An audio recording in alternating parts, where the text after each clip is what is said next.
This evil TikToker allegedly took the life of a United States veteran and then posted a dancing TikTok video mocking the situation. This is just an unbelievably sad story. This is Justin Guzman. Recently, he just turned himself into authorities for one of the worst things I've covered here on this channel. Or at least it definitely goes neck and neck with one of the ones I covered just a few videos ago. And obviously, we've covered a lot of outright disgusting topics this year, so that's definitely saying something. But Guzman here allegedly took the life of a Marine veteran in front of his fiance and infant son, and then went home, opened his TikTok app, and then posted a video of himself Fortnite dancing while a news report about the crime he just allegedly committed plays behind him. And I mean, this just really sets the bar for how low and obliterated some people are in our new generation. So here's what happened. On June 3rd, Guzman and his friend Marco were at a Galleria mall in Houston, where they allegedly insulted a woman in an elevator. And you could probably see where this is going. She happened to be the fiance of a 30-year-old Marine veteran named Anthony Sanders, and a mother of their 10-month-old baby. So obviously, he didn't like that. So later on, in the parking lot after the incident, Sanders confronted Justin and Marco for insulting his fiance. An argument then broke out, but the Marine veteran humbly walked away and went back to his car to leave with his family. At this point, according to reports, Guzman and Marco, in their own car, brake checked him and positioned their car in front of Sanders to block him from leaving. When Sanders got out to confront them, he was shot 10 times right there in front of his child and partner. So just in case you didn't hear me right, Sanders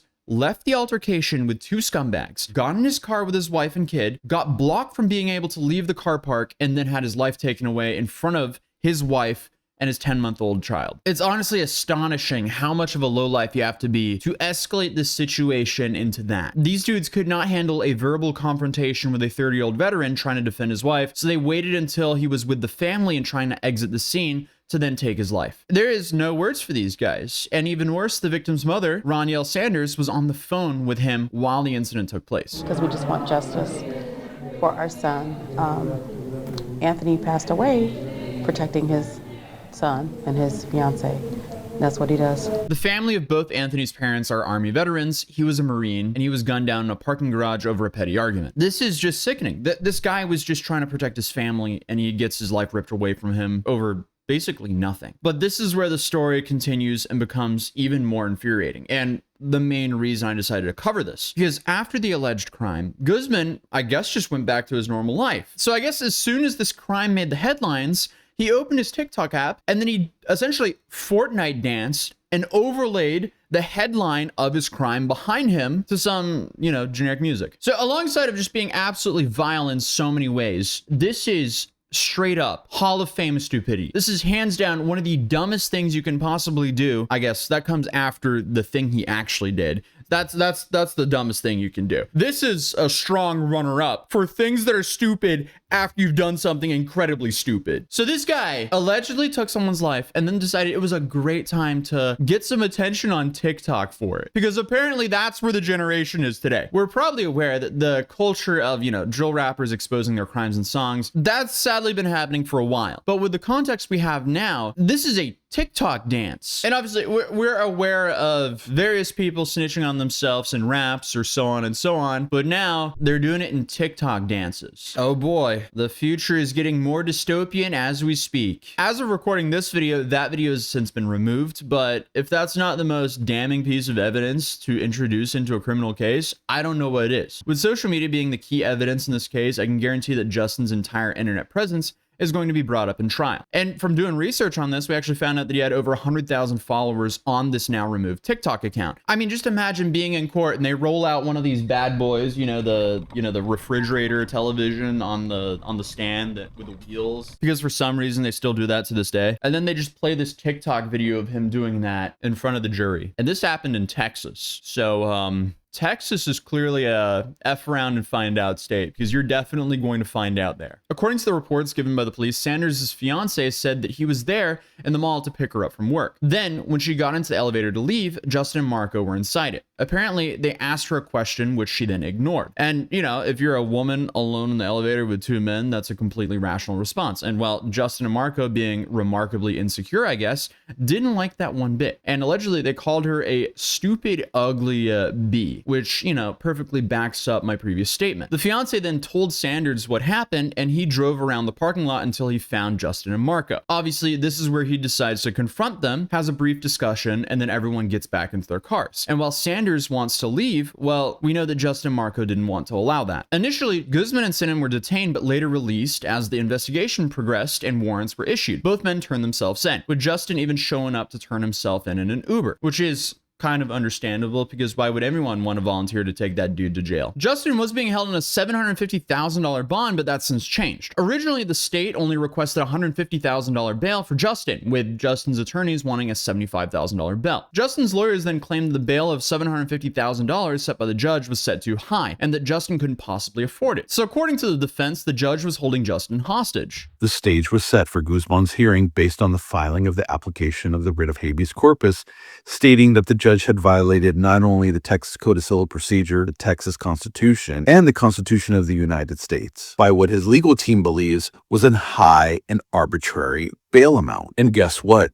The court actually agreed with them and lowered Guzman's bail down from $750,000 to $450,000, meaning that he would have to pay a bail bondsman $45,000 in fees opposed to $75,000 in fees. However, if Guzman is able to raise that $45,000 in fees, he would actually be subjected to a GPS monitor for the duration of the case, which potentially can be years. So he got a lower bond, but still way higher than what he wanted. Marco, however, reportedly had a criminal history, so he's now being held at a $1 million bond. And I don't think that's going to get any lower anytime soon. With legal proceedings in mind, Justin and Marco are claiming self-defense here, though. New tonight, the attorney for the second suspect charged in connection with the murder of a Marine veteran at the Galleria is insisting that his client acted in self-defense. Justin Guzman's attorney telling us that his client and his friends were trying to leave. They claim Sanders was the aggressor. The complainant was riding their rear bumper, not driving away, continuing the situation and continuing to provoke the situation that they're dealing with. It's a clear-cut case of self-defense. What happened shouldn't have happened. There's no doubt about that. And somebody lost their life. But Justin Guzman did not provoke this encounter. Yeah, well, their lawyer seems confident. I can't wait to hear him explain a TikTok of his client dancing in front of the headline of his crime. So the defense is saying that Sanders presented a knife, but Houston police have stated they found no evidence that Sanders was armed, which frankly makes the self-defense claim look pretty weak. Not only that, but this doesn't make a lot of sense to me because their car was in front. So if they felt threatened by Sanders, why would they not just leave? Like, that just doesn't make sense. And even if he stepped out of the car with a knife, they could just leave. They were ahead. Then obviously on top of that, why did they shoot him 10 times? To me, it makes a lot more sense that Sanders was the one trapped like his family claims. And if this is a public parking lot, I'm pretty sure there's going to be a whole lot of CCTV footage that paints the entire story for us. But I guess we'll just see how all that pans out. So here's the charge breakdown. Justin and Marco, they're both facing murder charges. Under Texas law, murder is classified as a first-degree felony. This means that the prosecutors believe the act was committed intentionally or knowingly, and this is with the aim of causing Sanders' death. If convicted, they'll both face a sentence of ranging from 5 years to life in prison, along with a possibility fine of up to $10,000. In Texas, a first-degree murder conviction can also result in a life sentence with a possibility of parole. But being eligible for parole doesn't start until 30 years into the sentence. The prosecutors could later choose to elevate the charge to capital murder, which is possible in cases revolving multiple suspects. Then the stakes are higher. A capital murder conviction in Texas carries only two possibility outcomes: life in prison without the possibility of parole, or the death penalty. As of right now, they're not facing additional charges publicly, but if the investigation uncovers other felonies, those could significantly add to their potential prison time. But as it stands right now, Guzman and Sinan are each looking at a very real possibility of spending the rest of their lives in prison. Because as of right now, this does not look like some tragic incident. This was a confrontation that escalated to a man's life being taken away in front of his family. And the alleged shooter thought it was appropriate to go home and make a TikTok video dancing and mocking it. Again, I have no words about this. This is just disgusting. But I guess the dude just completely played himself because now he'll be locked behind bars for basically the rest of his life. As this case progresses, I'll probably make some updates, but rest in peace to Anthony Sanders, and may his family get the justice they deserve. But other than that, I'll see you guys in the next video, which will be way more lighthearted because this one's just depressing. Peace.